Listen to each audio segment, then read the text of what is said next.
یہ انفریکچوس ایک چیز ہے. ہمارا کوئی کیس ہو نا، عدالت میں ہم جاتے ہیں، جب عدالت کو بتاتے ہیں کہ وہ جی فوت ہو گیا ہے، تو عدالت کہتی ہے یہ انفریکچوس ہو گیا ہے، یہ غیر ضروری ہو گیا ہے، اس کا بندہ فوت ہو گیا ہے، جائیں جی آپ کا کیس فارغ ہے، بالکل بند، وہ کیس کلوز ہو جاتا ہے. تو یہ کلوز کیس کو جو سپریم کورٹ تک پہلے فیصلہ ہوا ہے، غلط ہوا ہے یا صحیح ہوا ہے، اور تھوڑے بندے آپ نے لوگ پھانسی چڑھتے ہیں جو غلط ہے. بے گناہ کتنے کروڑوں لوگ پھانسی چڑھ چکے ہیں، گناہ گار کتنے کروڑوں باہر نکل آئے ہیں. تو ہر کیس کو آپ دوبارہ اس طرح نکالیں. یہ آپ ایک مثال یہ دے رہے ہیں کہ کوئی بھی اپنا وہ دیکھیں جی، ایک بندے کو پھانسی ہو جاتی ہے، سپریم کورٹ پھانسی دے دیتی ہے، ٹھیک ہے، بعد میں مدعی کہتا ہے 10 سال کے بعد کہ یار میں نے تو اس کو ناجائز پھنسایا تھا، اس کا اصل قاتل تو مجھے مل گیا ہے. تو پھر اس کا ہم ریفرنس دائر کریں کہ وہ جی بے قصور تھا. وہ تو ختم ہو گیا، ایک بلڈنگ گر گئی، پھانسی چڑھ گئی، وہ انفریکچوس ہو گیا، ختم ہو گیا ہے. آپ اس چیز کو کیوں اہمیت اتنی دے رہے ہیں؟ آج ہی فیصلہ کر دیتے کہ بھئی یہ عدالتی قتل ہے. یہی فیصلہ کرنا ہے نا آپ نے. اپنا منہ سپریم کورٹ خود کالا کرے گی جو بھی اس میں فیصلہ آئے گا، جو بھی آئے گا. اگر آپ کہتے ہیں نہیں جی سپریم کورٹ نے صحیح فیصلہ کیا ہے، اس کو عوام مان لیں گے. دو ہی فیصلے آپ دے سکتے ہیں نا. ایک یہ فیصلہ دے سکتے ہیں کہ سپریم کورٹ ریفرنس خارج، سپریم کورٹ نے جو فیصلہ کیا تھا وہ ٹھیک کیا تھا، یہ بھی ہو سکتا ہے نا. تو پھر پھر بھی آپ کا منہ کالا، عوام کا منہ کالا. اور اگر آپ کہہ دیتے ہیں کہ جناب سپریم کورٹ نے غلط کیا تھا اور وہ بھٹو صاحب بے گناہ پھانسی چڑھ گئے ہیں، پھر بھی آپ کا منہ کالا، سپریم کورٹ کا منہ کالا نا. تو یہ کیا ہے جی؟ یہ کیا ہے؟ پانی میں مدھانی کیا ہے؟ اور پھر اس کو آپ لمبا کر رہے ہیں. اور آج آپ نے اس میں 9 وکیل مقرر کیے ہیں. یار خدا کی قسم سمجھ ہی نہیں آ رہی. سرکاری وکیل علیحدہ ہیں، جو منصور عوان صاحب اور یہ سارے آج پیش ہو رہے تھے، سرکاری وکیل علیحدہ ہیں. پیپلز پارٹی کے درجن بھر وکیل علیحدہ ہیں. تو 9 وکیل کر دیے، وہ مفت ہوئے ہیں. اس میں جی حارث کو کیا ہے، فیصل صدیقی کو کیا ہے، اس میں منظور ملک صاحب کو کیا ہے. یہ 20 50 لاکھ روپے فیس لیں گے، یہ میں آپ کو بتا دوں، اور گورنمنٹ دے گی. یہ کوئی فی سبیل اللہ والے وکیل نہیں ہے. مجھے وہ کہیں گے جی اسی تونوں وکیل خواجہ حارث کو وکیل کیا ہے. خواجہ حارث لاہور میں بیٹھے ہیں، یہاں سے یہ بھائی جائیں گے آئیں گے، ٹی اے ڈی اے، اور 40 50 لاکھ روپیہ فیس. پھر ریٹائرڈ جسٹس منظور ملک کو لگا دیا ہے، اس کی فیس کا ہمیں پتہ ہے، آپ کو پتہ ہی نہیں ہے، 50 لاکھ سے اوپر ہوگی. تو کیوں آج سپریم کورٹ نے 9 وکیل مقرر کر دیے ہیں جی؟ عوام کا پیسہ مفت کا ہے؟ بتائیں مجھے، عوام کا پیسہ مفت کا اس طرح عوام کے پیسے کو پانی کی طرح بہایا جائے گا؟ آج آپ کہہ دیتے کہ یہ عدالتی قتل ہے یا خارج ہے. کس نے آپ کو کہا ہے کہ لمبا کریں؟ وہ زندہ ہے کوئی؟ کیا فائدہ ہے اس کا؟ پانی میں مدھانی چلانے کا کوئی فائدہ ہوتا ہے؟ مکھن نکل آتا ہے بیچ میں سے. جب پانی میں آپ مدھانی کا ایک محاورہ سنا ہے نا، اس میں سے مکھن نکل آتا ہے؟ کوئی مکھن نہیں نکلنا. ہاں آپ نے پانی پیسے کی طرح بہا رہے ہیں آپ اس کے اوپر. میں تو سن کے حیران ہو گیا ہوں کہ 9 وکیل مقرر کر دیے ہیں بھائی. 20 وکیل پیپلز پارٹی کے پیش ہو رہے ہیں، 9 آپ نے اور کر دیے ہیں، سرکاری وکیل اور پیش ہو رہے ہیں. یہ کیا تماشا ہے؟ یہ ہسٹری ٹھیک ہو رہی ہے؟ تو پھر بلاؤ پرویز مشرف کو بھی کیس کرو، ضیاء الحق کا بھی کیس کرو کہ جناب یہ مارشل لا بھی غلط تھا، ضیاء الحق کا مارشل لا بھی غلط تھا، ایوب خان کا مارشل لا بھی غلط تھا، مولوی تمیز الدین کیس بھی نکالو.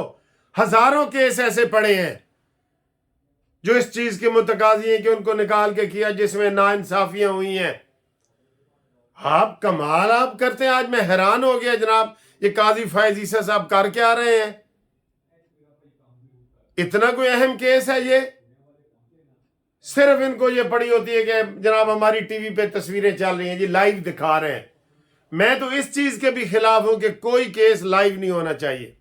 ہمیں تو اجازت ہی نہیں ہے کہ آپ اندر ایک مووی بھی بنائیں. اور پہلے ہی افتخار چودھری صاحب کے دور میں یہ شروع ہوا تھا کہ جناب وہاں سے چٹیں آتی تھیں اور لائیو پٹیاں چلتی تھیں نیچے، ٹی وی کے نیچے پٹیاں چلتی تھیں. اب جناب جسٹس صاحب کو کھانسی آ گئی ہے، اب جسٹس صاحب نے پانی پیا ہے، اب اس نے سانس لیا ہے. اب یہ کیا ڈرامہ ہے؟ کوئی لائیو کوریج نہیں ہونی چاہیے، کسی کیس کی بھی نہیں ہونی چاہیے. یہ باتیں کوئی بھی نہیں کر رہا جو میں آپ کے سامنے کر رہا ہوں. ڈرتے ہیں یہ سارے لوگ کہ ہمارے اوپر کنٹمپٹ لگی. میں کہہ رہا ہوں لائیو کوئی کیس نہیں ہونا چاہیے. وہ اس کا تاثر غلط ہو جاتا ہے. اور پھر جو سیاسی کیس ہے وہ مہینہ مہینہ چلتا ہے. اور اگر کوئی منصف عوان کیس لے کے چلا جائے، کوئی اشرف لے کے چلا جائے، کوئی اکرم لے کے جائے، آپ 5 منٹ میں فارغ کر دیتے ہیں. جاؤ بھائی جدھر سے آئے سے ادھر. اور آپ کو 10 لاکھ روپے جرمانہ بھی کیا جاتا ہے. یہ غلط ہے. جو لوگ سمجھتے ہیں کہ یہ غلط ہے وہ کمنٹس کر کے بتائیں، نہیں تو سارے کیس نکالیں. ضیاء الحق کا، پرویز مشرف کا، ایوب خان کا، بے نظیر کا، یہ سارے کیس نکالیں. پھر زندہ کو مرنے دیں، جب وہ مر جائیں گے تو پھر ان کے بھی نکال لینا. افسوس ہوا ہے مجھے بہت زیادہ، تبھی میں یہ غصے میں ساری ویڈیو بنا رہا ہوں.